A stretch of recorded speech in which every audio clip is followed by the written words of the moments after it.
to The Art of Adventure. This is episode 254 with adventure journalist Shelby Stanger. The Art of Adventure is the podcast that helps you travel the world, run your business, and embark on an epic quest. I'm your host, lead explorer, and guide, Derek Loudermilk. Head over to derekloudermilk.com to check out the show notes for this episode and check out our other projects that we have going on, including Adventure Quest, an upcoming trip to Morocco in October for influencers, working on a book project about transformational experiences and leadership, and of course, business coaching for digital nomads and thought leaders.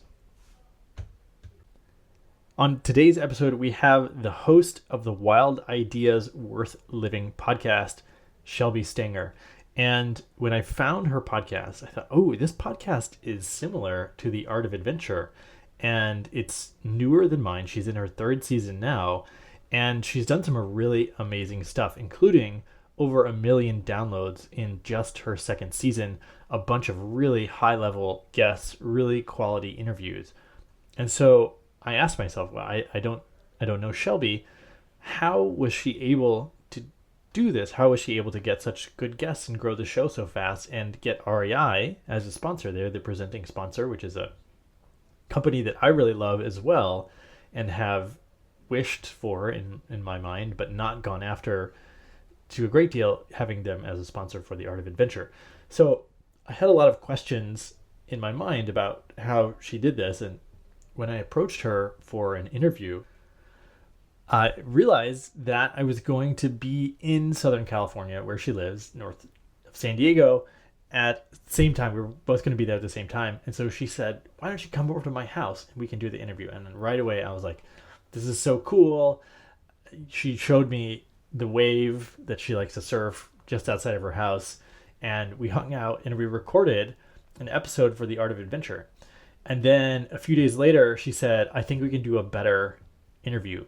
So we did it a second time, and that's what you're hearing today.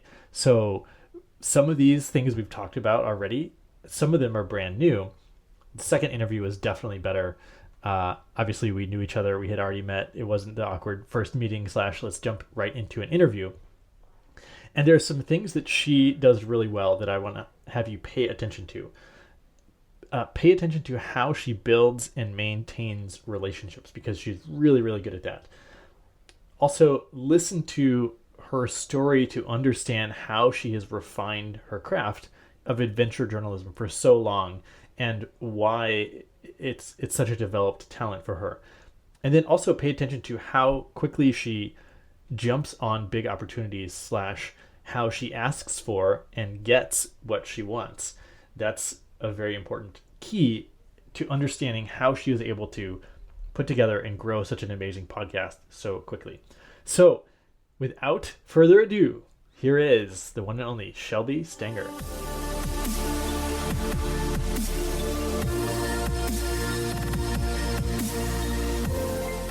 Shelby, welcome to the podcast. Derek, thanks for having me round two. I appreciate it. And for coming over to my house in San Diego. That was super cool of you. That was really awesome. And at the Sunset Beach, there was a little moment of perfect sunset. So it all worked out. It's awesome. Yeah, you came during winter where we've actually had some weather, which is exciting.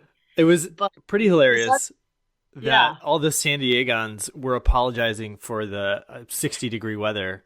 And I think it's 18 degrees here. It just snowed last night.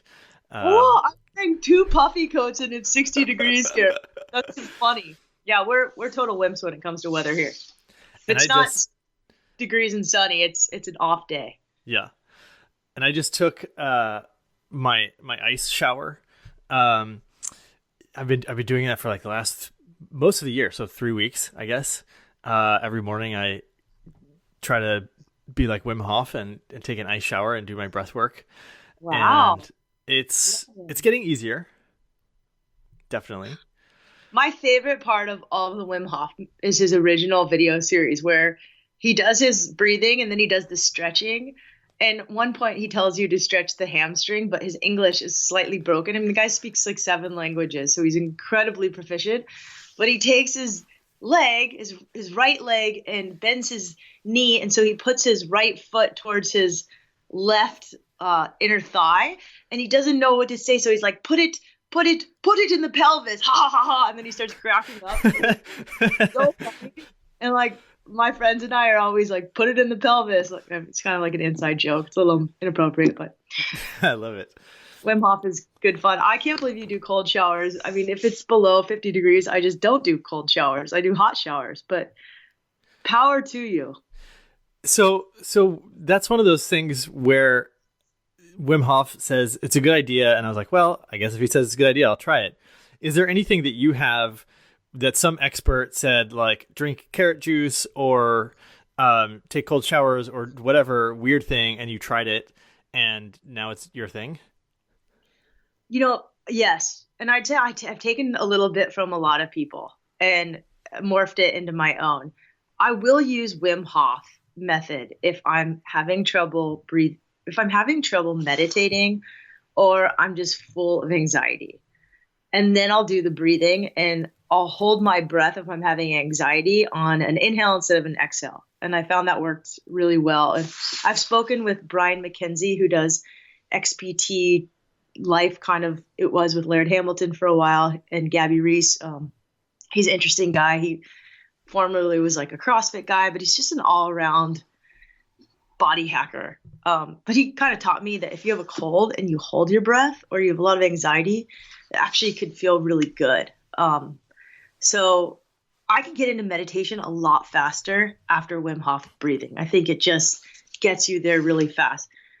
For me, I have the Pacific Ocean in front of my house. So rather than a cold bath, I just get in nature if I need to ground out. Or if this weekend I was in LA all weekend, as soon as I got home, I just looked at the ocean, quickly put my feet in the sand and kind of went about my day. And I just felt instantly better.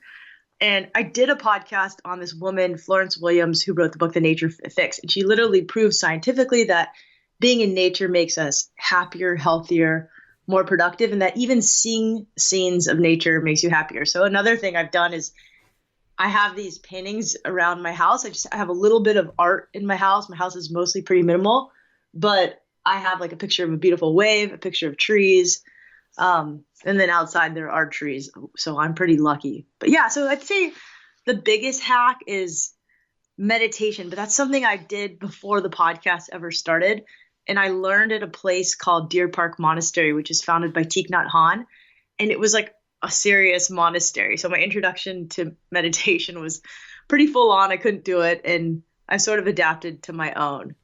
And I found that 5 minutes of just even 2 minutes, even 45 seconds of breathing, focusing on, I say a little mantra. I say, breathing in, I calm my body. Breathing out, I calm my mind. Or I'll say, breathing in, I smile, breathing out, I smile. Or I just change it depending on whatever I feel like it.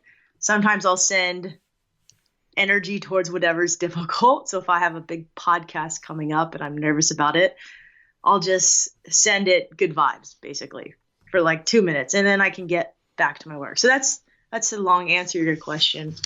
God, so many guests have told me so many things. One thing is Gabby Reese. She is married to Laird Hamilton. She recently told me it would be a good idea not to compete with my partner. And I'm a really competitive person. If you raced me in picking up trash, I'd win. I like to win.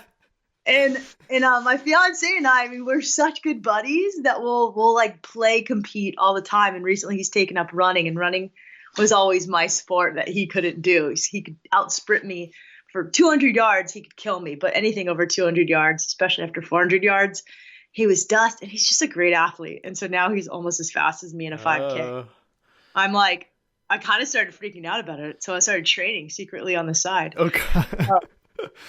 I thought you were going to tell me you picked up a new sport, and so the one that he couldn't do or something. Yeah, I mean, I used to be as good of a surfer as him, and now he's better, which I'm okay with. Like, I think it's pretty attractive dating a better surfer. But yeah, I just she said, don't compete with your partner, and I thought that was good advice. I also recently read an article about Jesse Itzler. He is a guy who's married to Sarah Blakely, the founder of Spanx. and he wrote a book about living with a Navy SEAL who happens to be David Goggins. And he also wrote another book about spending some time with monks. I think he spent 2 weeks with monks. But there was an article about, I interviewed him on the podcast, and this was really, so two things he said. One is not on my podcast, but in an article he said, or maybe it was Sarah Blakely who said this, but when they fight, they slow dance. And I thought that was really cool. Wow. When I an argument with Johnny, sometimes we just wrestle. My stepdad was a wrestling coach and a wrestling champ, and I'll never win at wrestling because Johnny's just bigger than me and stronger, and he's really good at it. But if we try to full out wrestle and can't agree on something, we just start cracking up. That's amazing. That's I'm not sure I could get away with that. Yeah, your girlfriend has to, or your wife or your partner has to be like somewhat interested in wrestling. Like, it's just funny. Like, I just start cracking up. And then the second thing Jesse said on a podcast towards the end of the year that I did with him is he deconstructed time in a way that really resonated with me. So he said, specifically with his parents, that if your parents, like the normal lifespan is, I don't remember exactly, but around like 85 or something. And his parents were like, let's just pretend they're 80. And if he visits them twice a year, he has 10 visits less with his parents. And I was like, crap. My mom, first of all, my partner's mom has Alzheimer's, and it's just hard. And a lot of my friends' parents have Alzheimer's or cancer, or they're dying, and it's like tragic. We're just at that age. My mom is really healthy and just spunky and excited and energetic. Yeah. But I know she's probably not going to be like that forever. You know, she's 72. Yeah. Even though she acts like 55. And so I just immediately after that podcast booked a trip, saved some money found a really dirt cheap ticket to Hawaii, and she has points at the Marriott, and we just stayed in Waikiki where my grandma had lived and spent 5 days together in Hawaii, just totally being jackasses, enjoying each other's company, and that was awesome. And just if anybody here wants to travel with their parents and their parents drive them crazy, everybody's mom and dad will drive you crazy. But my girlfriend Yasi, she's really funny. I was like, what do I do if my mom bugs me? She's like, just tell her you love her. Remember that, you know, she carried you in her womb for like a long time and fed you and bathed you and took you to soccer practice. And then whenever she's being ridiculous, just laugh. And I think my mom returned like our hotel room, exchanged our food like twice. I mean, she's like this hilarious, funny Jewish mother, but she has so many amazing qualities. And so I just laughed, and we had the best time. And we rode an outrigger canoe together. I got her to go swimming with me in the open ocean. We climbed Diamond Head, and that is a trip that will stay with me forever. And she came with me to a podcast interview and got to sit in and listen. She loved it. And I happened to interview this incredibly influential Hawaiian stuntman lifeguard who was really instrumental in my life exactly 10 years ago in 2009 when I quit my job to be a freelance journalist. Wow. I landed this assignment to go with these guys who were the first to stand up paddle, some of the first to stand up paddle these huge waves in Indonesia. And I didn't stand up paddle, or I wasn't even a good surfer at that point. I'm still not a good surfer, but I'd never been in waves that big in my life. And he taught me some tricks to not only drop in on these waves, but they became ultimate metaphors for life. And so my mom was like, that guy is incredibly wise. And, you know, there's a few people you meet whose energy is so incredible that you're changed after meeting them. And he's one of those guys. So that was really special. And what did it feel like to have your mom sitting there with you? First, she had a rule. She was not allowed to talk. Don't ask him a million questions.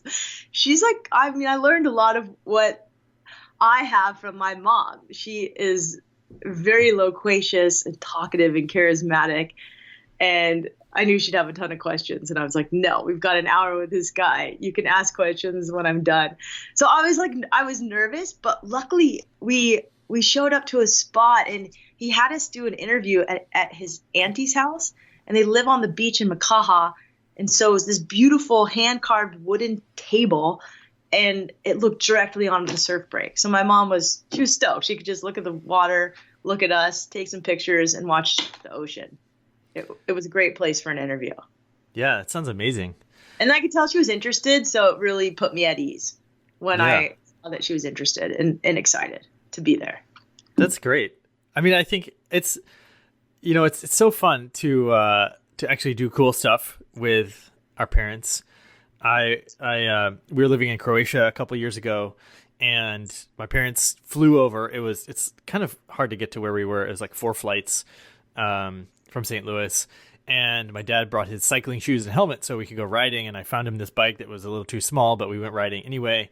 And we were just out there riding through wine country on the Dalmatian coast. And I was like, this is the first time I've ever ridden with my dad in a different country. And now that I have a kid, I was thinking, oh, maybe someday my kid will take me on an adventure somewhere. And I got really excited for 30 years from now. Yeah, I think it's really special to spend, there's a lot of people who just don't like their parents. And I got lucky. You got lucky. I grew up with great parents. I also had a dad that died suddenly of a heart attack when I was 11. And so I took with that the lesson that life is short. You never know when you're going to go. And so I've always really valued having a parent. I got really lucky in this case. My mom remarried this amazing guy. I have an amazing stepdad. And,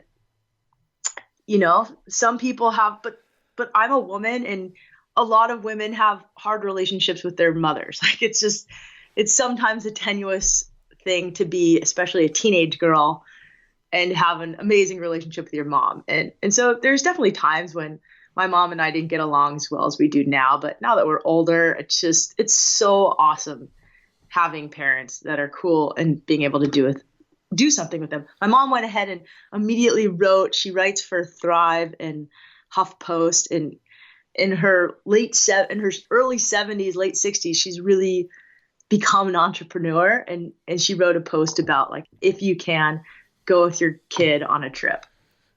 Oh, so it was meaningful for her too. So meaningful. And I had no idea, but she sent me this article she wrote. And my mom's really funny. Sometimes she alters stories a little bit. I think she said, we met with this lifeguard who saved Shelby's life in the Maldives. I was like, Mom, I feel like if I almost drowned, you would have known about it. And I was in the Mentawais, not the Maldives. And so I teased her and I was like, fake news. Maybe you need to go write for, and then I named a network that maybe I shouldn't name on this. So she literally went out, and this weekend she was in LA, and she bought a shirt that said fake news editor. It was so funny. And she went along with the joke. So here's the hack that I think you and I both really like, and that's having a sense of humor. I think if you can make a joke about something really hard that's going on, and nobody's really said this in a podcast, but actually this one guy did talk about that. His name is Chris Cote. He's an action sports announcer and just kind of an interesting sort of renaissance man in the action sports world. But he really did talk about how there's a lot of power in humor. It can get you out of any jam and make, any really tenuous situation just easier. I wish that I always had, there's people that you travel with that they're really good at, like when you're going through across a border or something, or when you get pulled over, they're just really good at using humor to get out of a ticket or a trip to prison or whatever it is. Yeah, it's like, I know what you mean. It's a superpower. Yeah, my friend once offered a cop in Costa Rica me. And I was like, you're such a dick.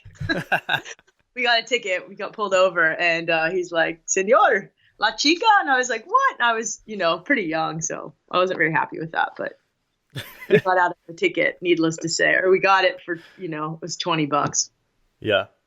You said that you get nervous before big podcast interviews. After a couple decades of being a journalist, how is it that you are still nervous? I mean, there's really famous actors who say they throw up every time before they get on stage. I think it's because I care. And it's what I really want to do, and I want to do a good job. So to me, it's a sign of, okay, I actually care. It matters. I don't know. I don't know why I get nervous. I had an interview with Jimmy Chin this weekend and his wife, and I was so nervous. One, because I only had an hour with them.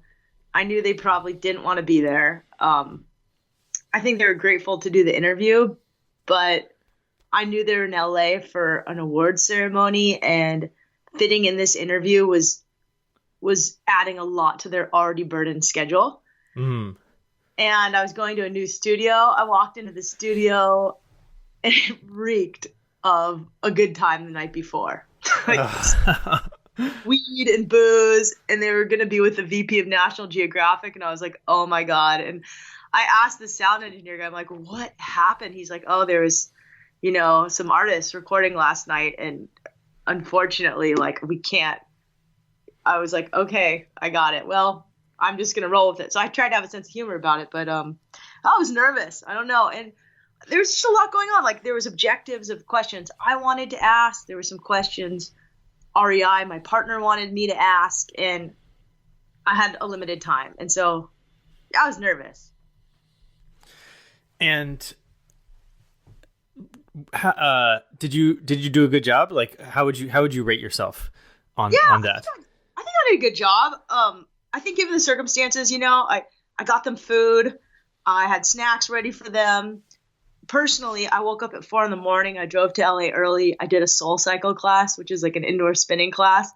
And those always make me laugh because they're just overly positive in those classes that it's like comical, and they're a great workout. So I wasn't super nervous once they got there. I practiced all of my questions, kind of assuming what they would answer and how I would respond. But, I think I did the best I could for given the situation. It's funny. I've done interviews with people where I've repeated the interviews, just like I've asked you to repeat this interview with me. Yeah. And it's a big difference, the atmosphere and where we record. So I once recorded a guy at his office, and there were people coming in and out trying to buy stuff, and it just didn't go very well. And then I brought him over to my house, and I was like, hey, let's just go check the surf.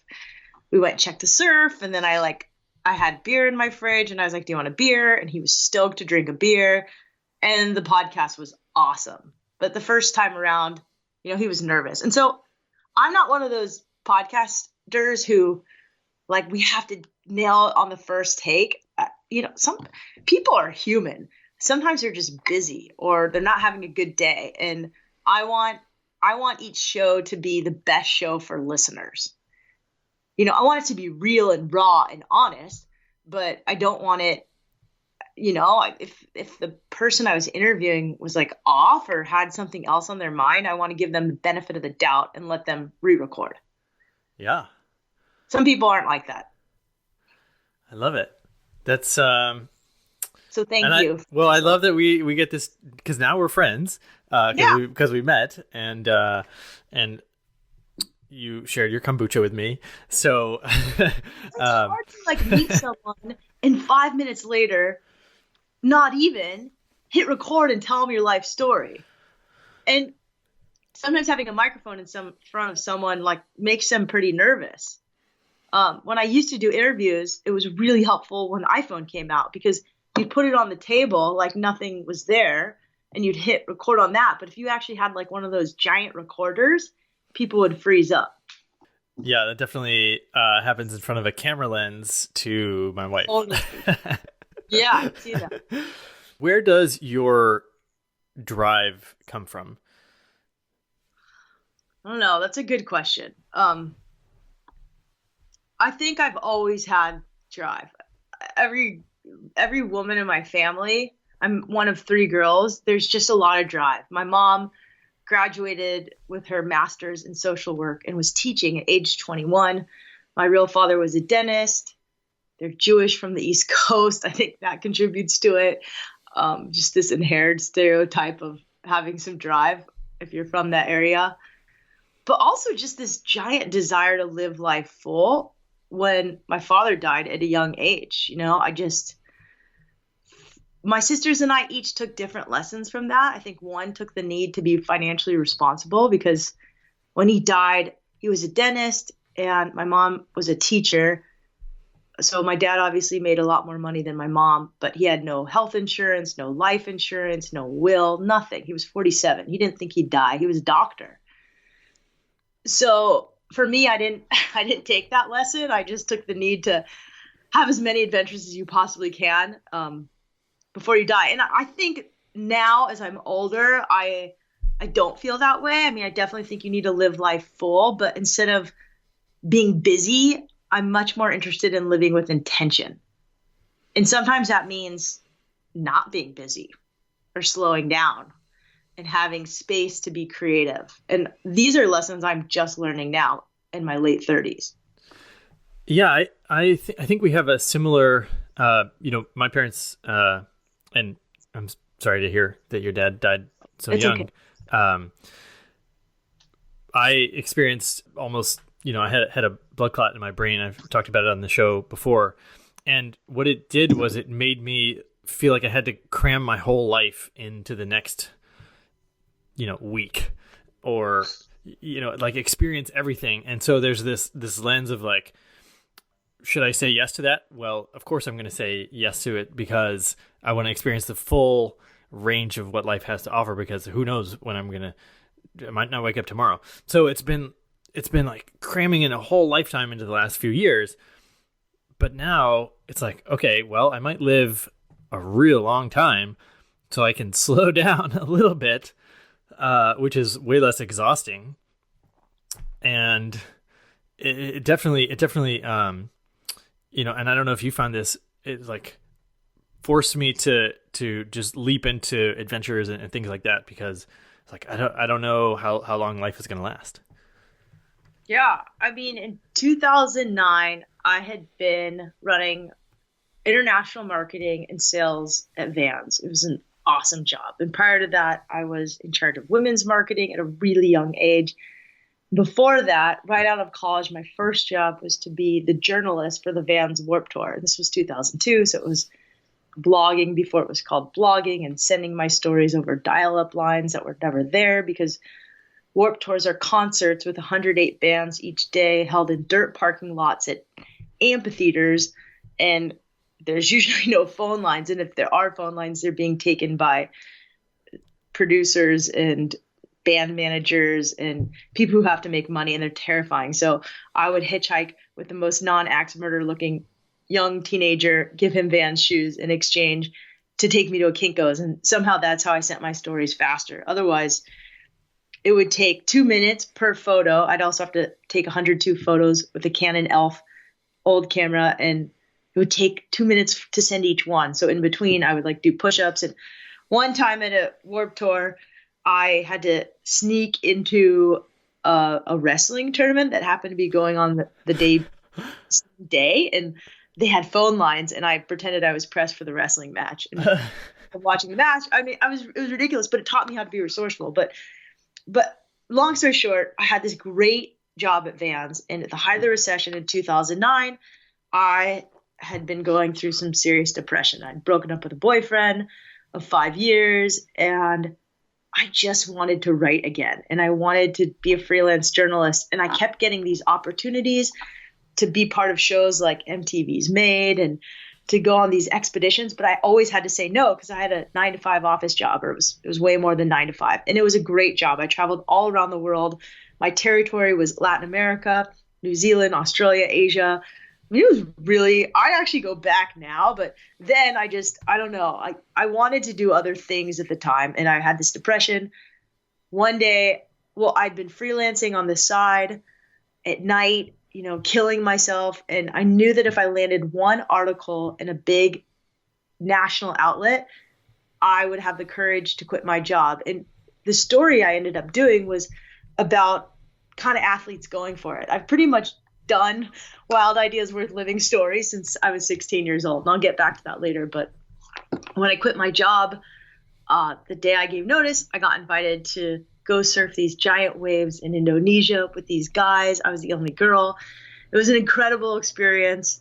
One where I learned to not only drop in on these waves, but to drop in on life. And the lesson I learned was you either sit on the boat and you can get sunburned and seasick, or you can jump in and you might get absolutely worked by the waves, but at least you're not sunburnt and seasick. But then after that, binge of crazy adventures. And At one point, I talked to myself. A friend had actually been given the invitation to go paddle down a remote portion of the Amazon River on inflatable stand-up paddle boards. And this was pretty early on in paddleboarding, like 2011. And so we were going to be the first crew to stand up this portion of the Amazon. And I ended up talking my way in, and it was terrifying.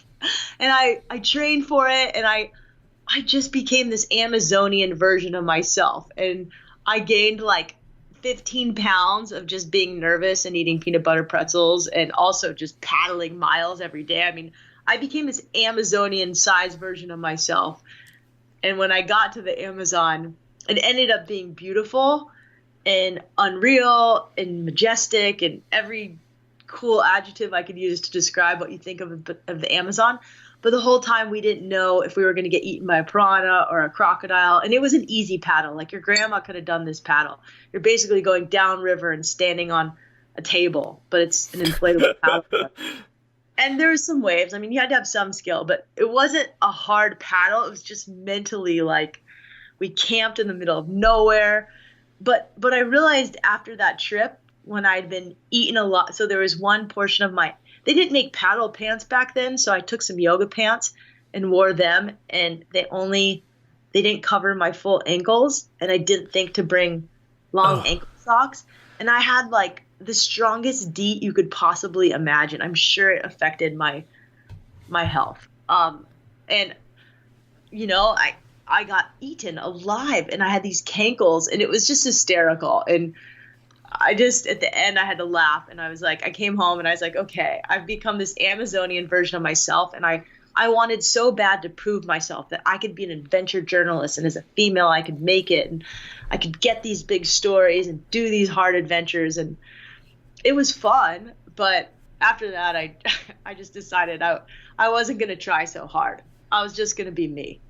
Gosh, the Amazon seems so intimidating. I read about these people searching for lost cities and getting lost themselves, and Theodore Roosevelt nearly dying in the Amazon, and I'm just like, I don't even want to set foot in it. And I consider myself to be adventurous, of course, but it sounds like everything is going to try to eat you or live off of you. It was crazy. I packed open, and in the morning I just thought my roommate, this rad paddleboard chick who's like total stud Hawaiian girl, Mariko, I thought she was messing with me.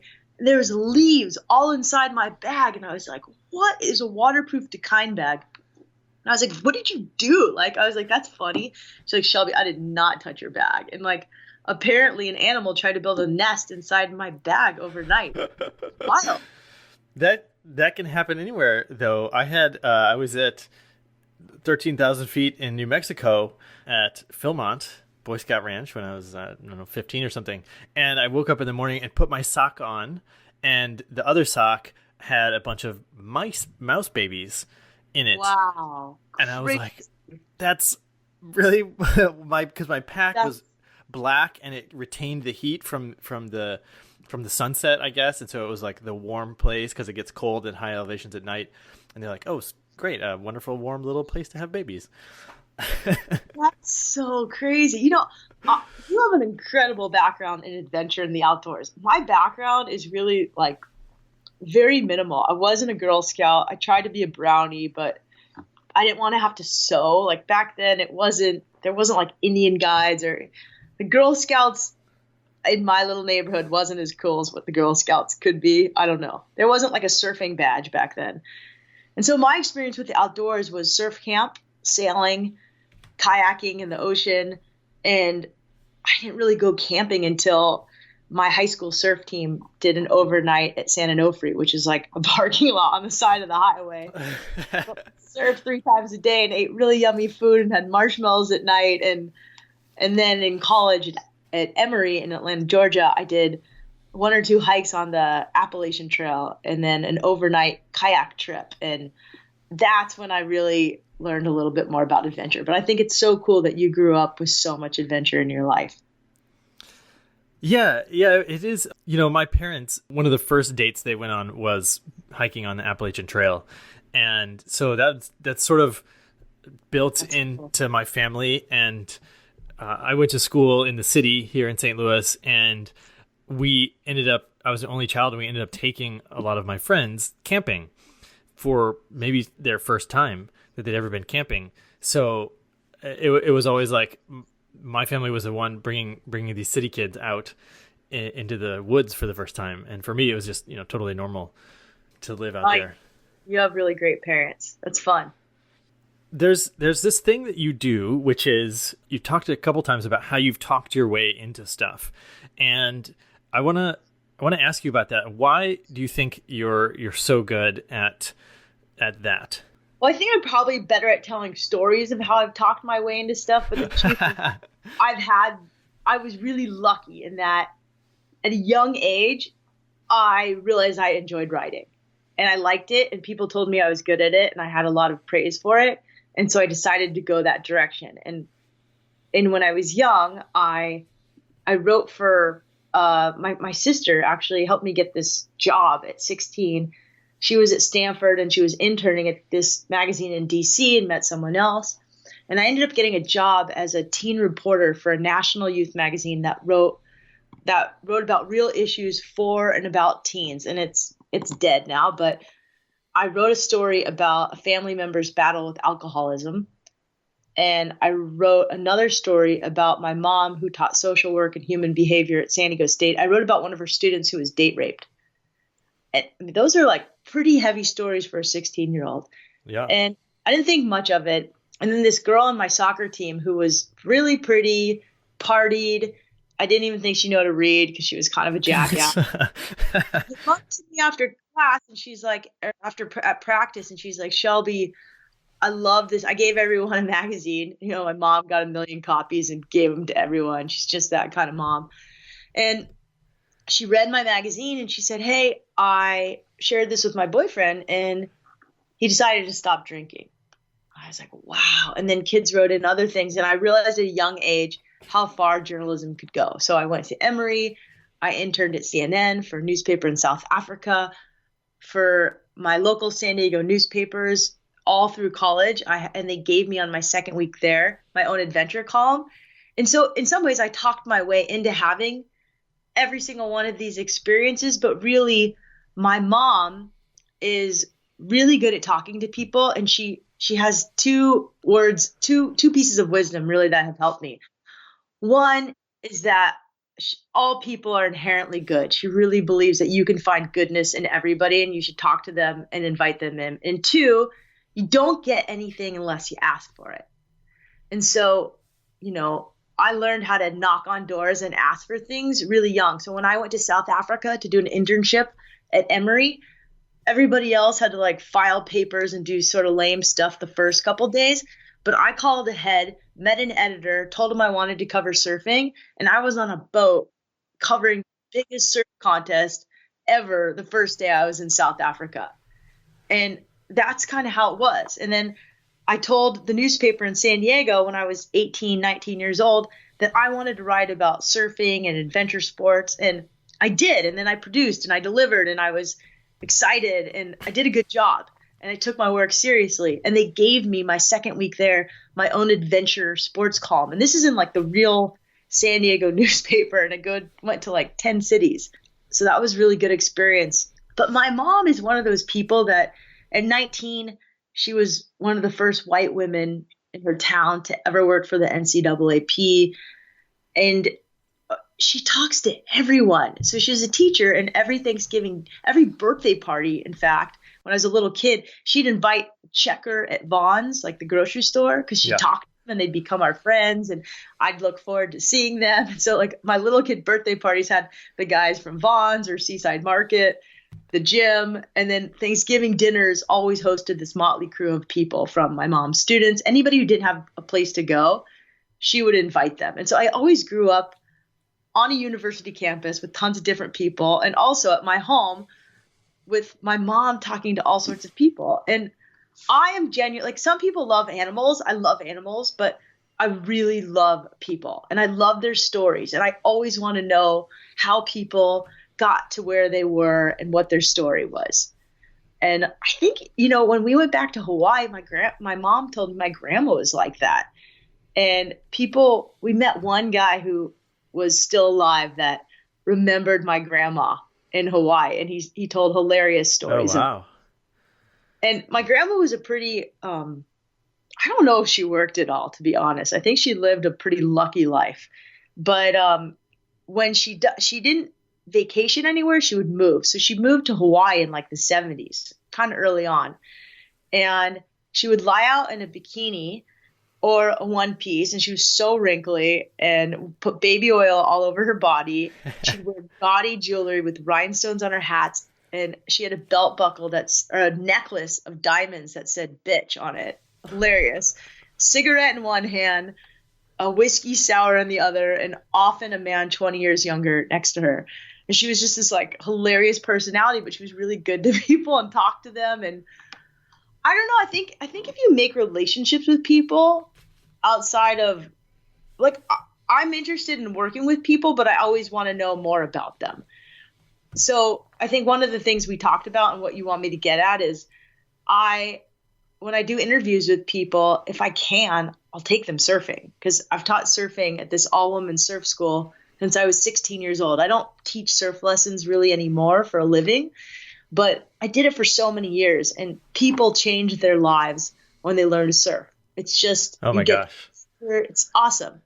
But I like to give people something and talk about things other than work when it's work. And it's not like a tactic. It's just because, work's just kind of boring sometimes. So I like to talk about other things, or I like to find, the truth is I like to talk about whatever the person's interested in. Yes. Yeah. That's journalism. It is journalism. So you're doing the perfect role for you, it sounds like. Yeah, I am. I took a strength finder test before.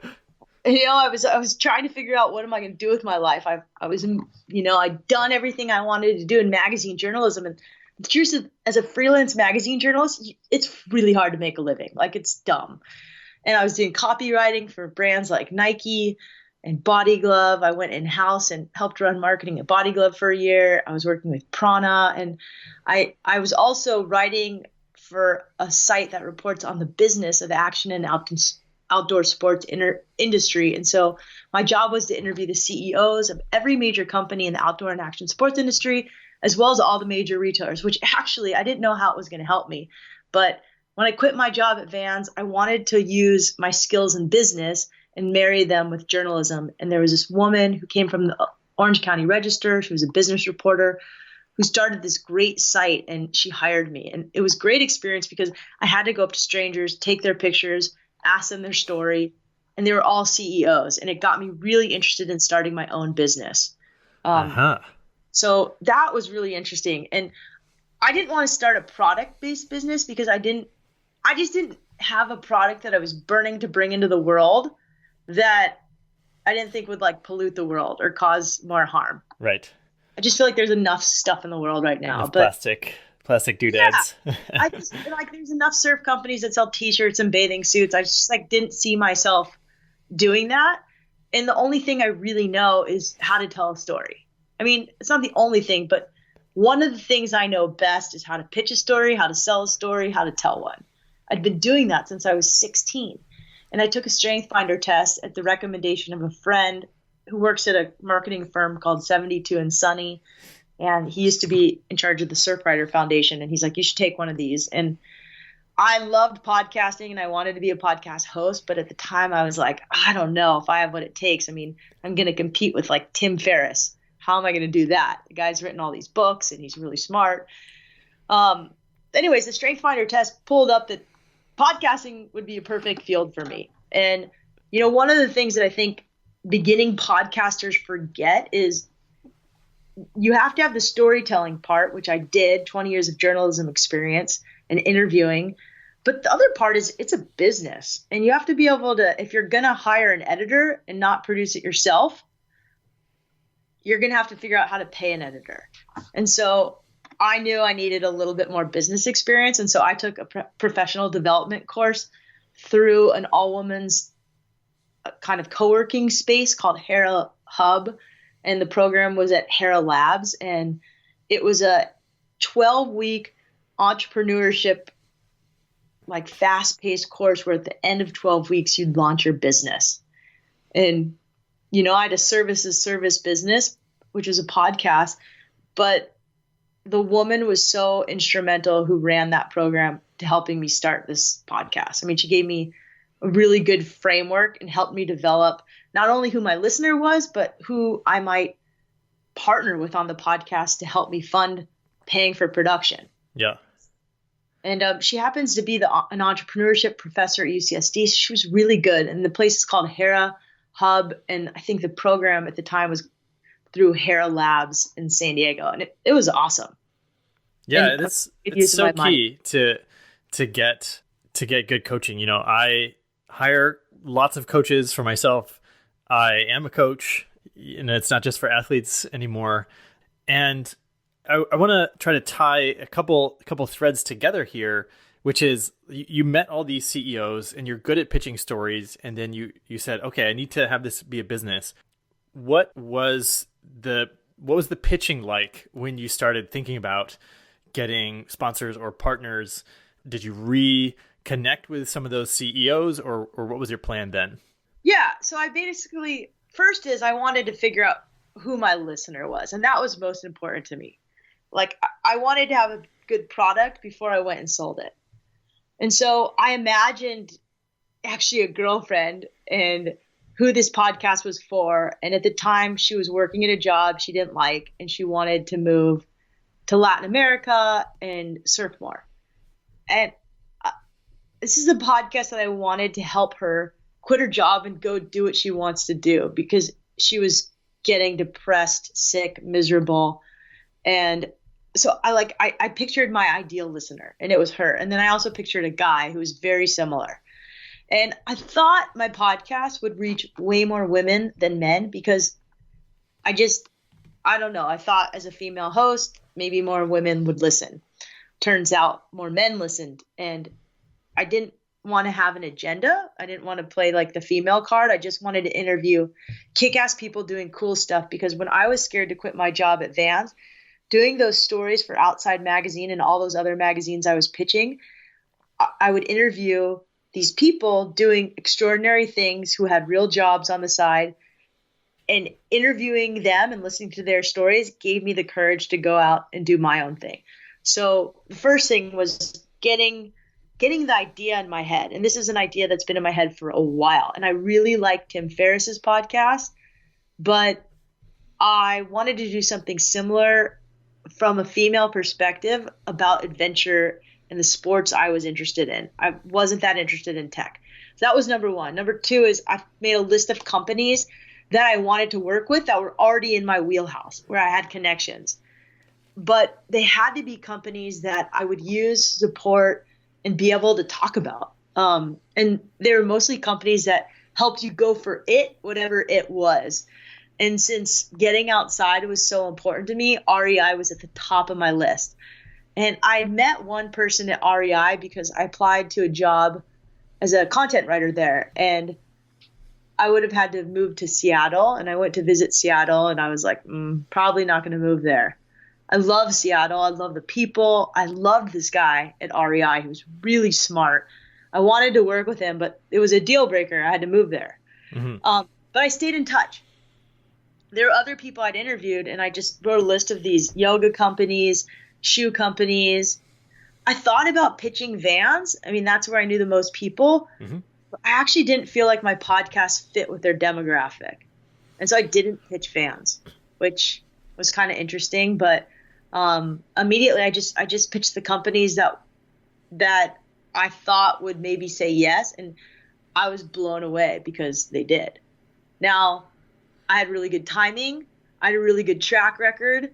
People knew me. They liked my work. And not many people were doing this. And I had really good results really fast. I had really good guests. They shared the podcast. The podcast grew. I worked with companies that also shared the podcast. I went to trade shows. I met with some companies. I learned about new companies at the trade show. I learned about this one company that helped get people with disabilities jobs and then took them on adventures. And I was like, I want to work with you. And I wrote a letter to the marketing manager there, had a meeting with her, loved her. She liked me. And I just made it as cheap as possible for people to work with me, but so that I also covered my costs. And I invested my own money that I had saved to hire a producer, to get good images, to get a logo design, to get a website design. God, it's a lot of work. I had no idea podcast would be. And my original producer is also a coach, which is funny because and I'm sorry, Derek, like I sort of make fun of coaches because I'm like, what is this field of coaching? Like we're in this time where there's so many coaches who coach coaches even. And my neighbor's a coach who coaches coaches. And we laugh. We're like, this is such a weird time that we're in that. But the truth is coaches can help, I guess. And everybody asked me to coach them on their podcast. And I haven't yet bit the bullet, but I'm finally taking on clients like every other week. And maybe you can help me to coach, but I don't know. Anyways, I haven't said yes to a lot of people in the beginning because I wanted to make sure I could do it first. But so this guy that I hired to help me produce the podcast is also a coach. And he said, Shelby, the first you have to get to 7 episodes because most people quit after 7 episodes. And I don't know if this is still true. This was true 3 years ago because it just takes so much damn work. Yeah. And then you got to hit 700 because most people quit after 700 that make it that much. It depends how you do your podcast. Like I used to just do interview-based podcasts and I could see getting to 700, but now I do sort of NPR style story podcasts with sound effects and cuts and scripts. And this year is a whole new deal. I'm only doing 25. So if I get to 700, that's pretty awesome. I'm not sure that's my goal, but my goal was honestly to get to 100. And I literally recorded 100 last week. So I'm pretty stoked. So I'm going to keep going. Yes. But I know you're at like 250 or something amazing. And that's awesome. You know, when I started, I picked the number 300 randomly out of the air and said, I am the type of person that doesn't finish things. I know, I leave like 2 dishes in the sink. I do all the dishes, but I leave a couple of dirty ones. It's weird. So I'm trying to break this. Psychologically means that you're like leaving. If you leave doors open and stuff and things left, it means you have things left behind you have to deal with. Well, just kidding. I'm whatever it means. I'm trying to not be that. And so I was like, I have to pick something and finish it. So come hell or high water, we're doing 300 episodes of this show and then we'll reevaluate. But I think I'll probably go for 700 because it's fun. Yeah. It's awesome. Yeah. Hats off to you. I think that's great. And I was teasing you. That's just something whenever I cabinets open, Johnny will tease me and he'll be like, that means something. I'm like, I don't know. Maybe I'm sure that it does. I need an opportunity. Yeah. Let's wrap with, personally and what you've learned from guests, this process of having a wild idea. A lot of times people get stuck where they either have a lot of amazing ideas, they don't know which one to do, or they have one and they think, yes, I need to do that. And then they get stuck in the, what do I do first? Or I'm scared because it seems like a huge thing. What do you say to those people who have an idea that they really want to go for? What's your advice to them? How bad do they want it? They want it real bad. Really want it? Yeah. And they've thought about it for weeks and they've just been dreaming about it and talking about it. I mean, it's really like no different than everybody's advice, which is you just have to start. And then what you have to do is you have to commit somehow to a certain amount of things and then do it. And for me, what really helped was I actually had to pay a podcast producer and I paid him up front a certain amount of money. And I was like, well, I'm already locked in and I'm motivated by money. I hate losing money. And so if I'm losing money, I'm going to show up and do something. There's a lot of studies that show that people who pay for gym memberships and they get charged if they don't show up to the gym, like they'll show up. Or you'll show up if you're paying a personal trainer $150 a session. You're not going to miss that because it's expensive. Yeah. So I would say like one thing is like make it a financial commitment and then you'll do it. But really it's just like you just have to ask yourself, how am I going to live with myself if I don't do it? I mean, I knew that when I started a podcast, I was probably going to fail a lot. And I was a total perfectionist. And I needed to break that habit because it was making me sick. And perfectionism is, you can't tell I'm a perfectionist by how I look and dress because I'm not like super into my style and what I wear. I'm more functional. And I come from a family of fashionistas, so it's pretty funny.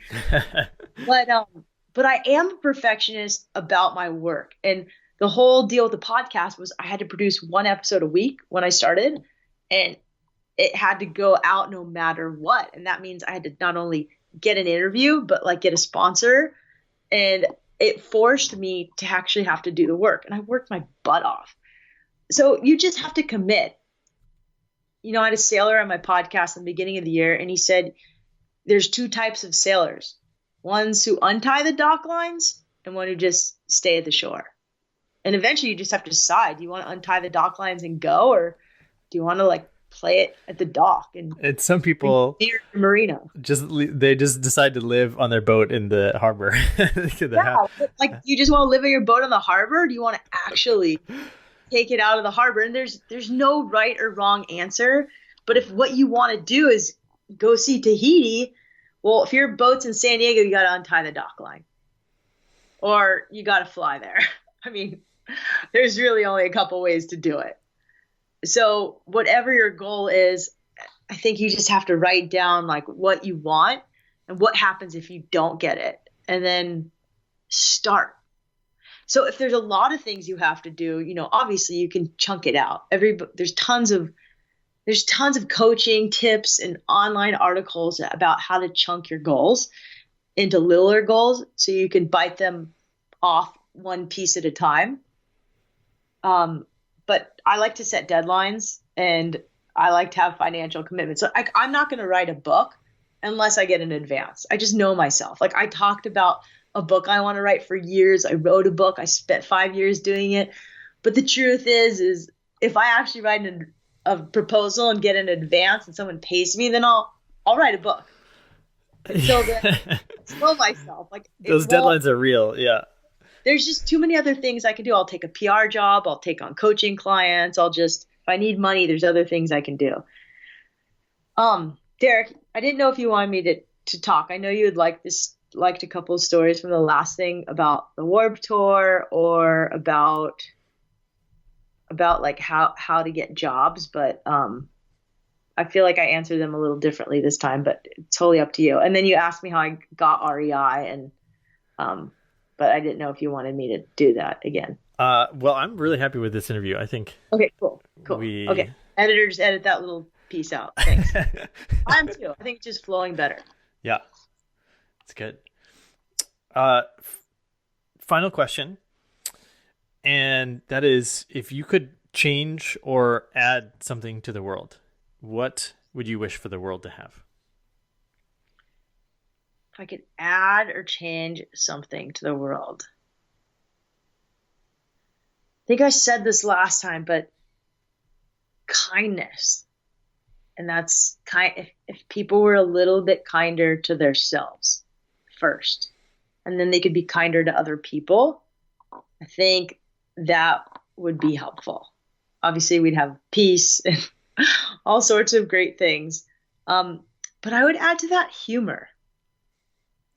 And I can look at some political leaders, and if they had more of a sense of humor about things, I mean, they are kind of funny, but without getting into specifics, having a sense of humor and being kind, especially to oneself, is really important.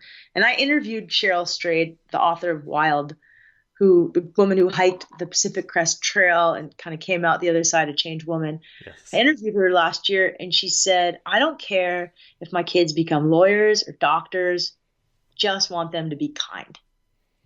And I think kindness is really a game changer. I think we could all be not only kinder to each other, but also to ourselves. I think a lot of us in the age of social media, where we only see highlight reels of other people, can be really hard on ourselves. And my advice is to be kind to yourself as well. So it sounds like what you're saying is that we should all just be surfers.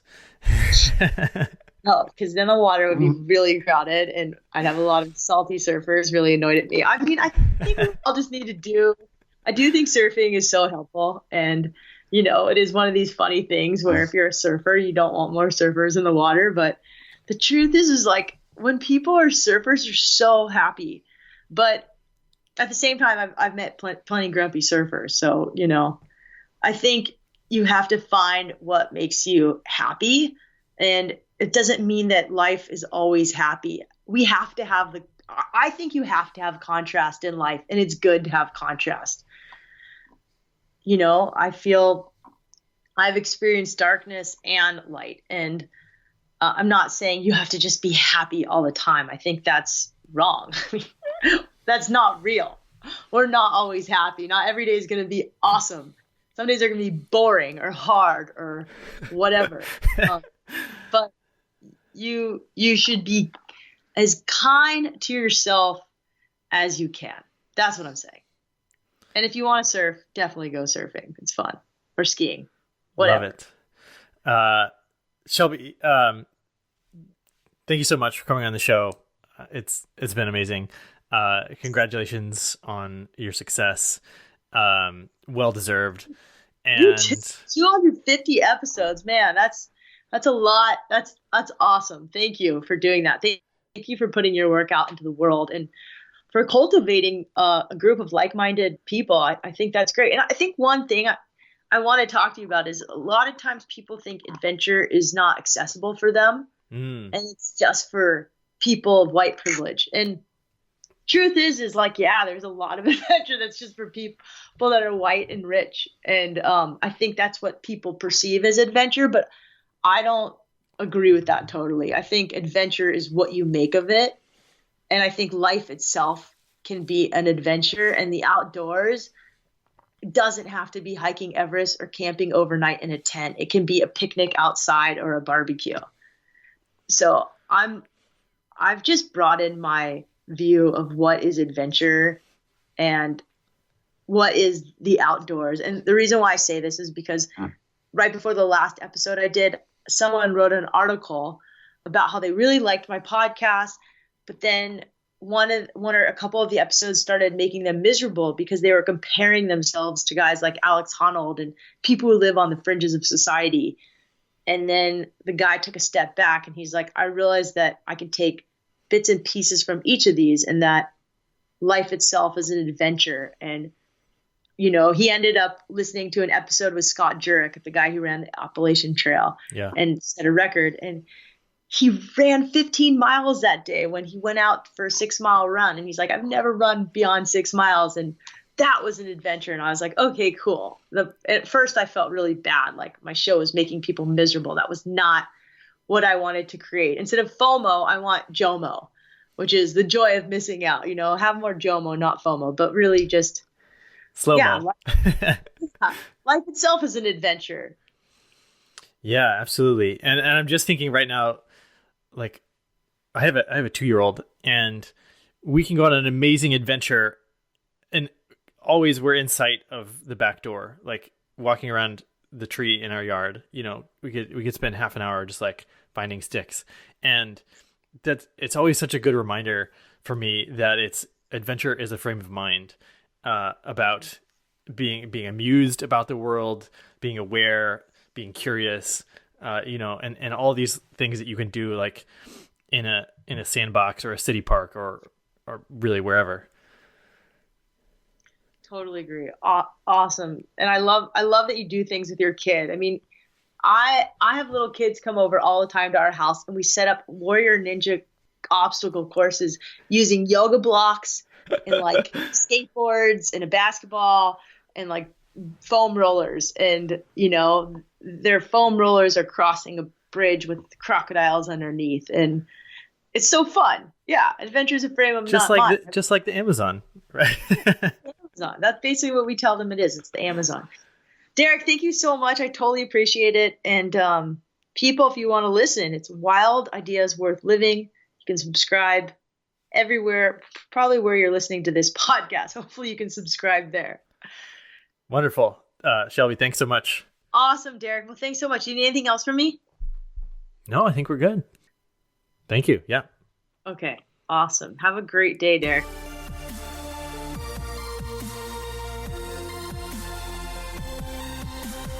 Great interview with Shelby Stanger. And I just want to tell you a little story that a couple weeks after I did this interview with Shelby, a handwritten thank you note showed up in my mailbox from Shelby, thanking me for having her as a guest on my show. And I'm generally thanking my guests, right? Because they give an hour of their time or more to be on the show. And that was just such a perfect highlight of how she solidifies relationships. We've only met in person one time, and to get a thank you note for her, I already think she's really cool. But I can see the systems that she has in place, and maybe it's not even a conscious system. Maybe this is just how she does it, but the system in the place to build and maintain these relationships is really strong. So she has won me over as a personal fan of hers, and gosh, these things go a long way. So check out her podcast as well. If you like the show, I know you'll like hers. We have several of the same guests, but there's some really cool guests that have not been on The Art of Adventure. So those are the episodes that will be really interesting, I think, for Art of Adventure listeners. And that is all for today's episode. So make sure you go out there and live adventurously, live wild.